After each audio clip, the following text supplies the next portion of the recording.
Sinubukan naman ni Kuya na ilabas ang kulit ng tahimik na si JM. Maligayang pagdating sa loob ng bahay ko, JM.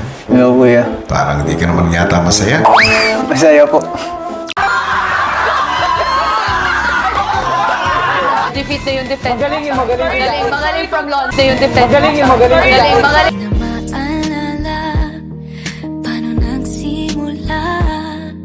Ikaw ang laging nasa isip. Kaya gusto ko tanungin, ang isa sa mga content creators dyan sa loob ng bahay, Hi Fiang! Ba ang nadarama ko tuwing ikaw ay kasama? Ganyan din ang nadarama ko tuwing ika'y lalapit sa akin. Ako'y parang natutulala. Sige, ang puntahan. Hindi, ang matalo. Pag-ibig na kaya pareho ang nadarama. Ito ba simula?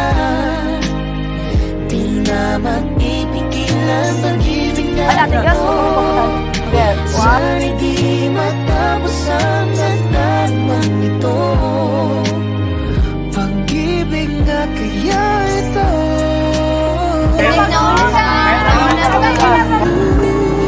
Saan ka masaya?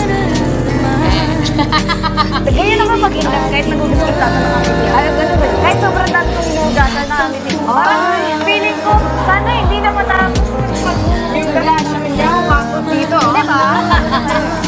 Dami yung Ay magiging ikaw, damdamin natin magsama.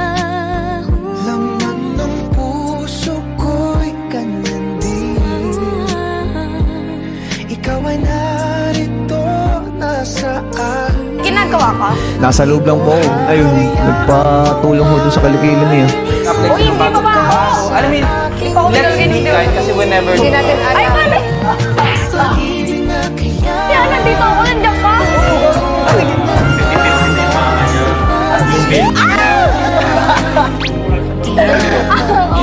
Huwag kang malimit sila. First step ko nga akong gawin yun. Binibigla. Oh! Mamaya! Pinapaano ko sa kanya, pinapabata ko para mas makuha ko ng pulido. Bayan, ang tagal.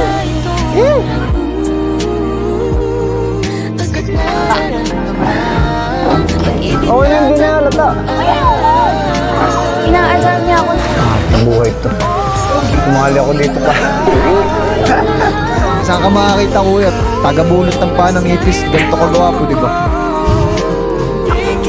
Aroy! kahit sandali, di ko papayagan. Mawalay ka sa akin. Pag-ibig na kaya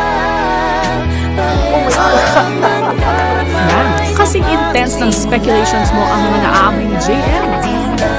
Yes, wala. Yes, Matatanda. Kahit hindi ko Bakit din yung sister? Bakit din?